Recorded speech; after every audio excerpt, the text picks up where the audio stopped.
tere, mina olen Erki Nool, pikad pühad on tulekul ja minu 5 soovitust, mida lapsed koos lastevanematega võiksid teha.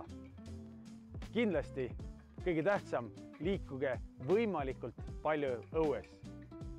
Soovitus number 2, tehke kindel plaan, mida te soovite pühade ajal ära teha. Soovitus number 3, tehke palju kõhu ja seljaharjutus.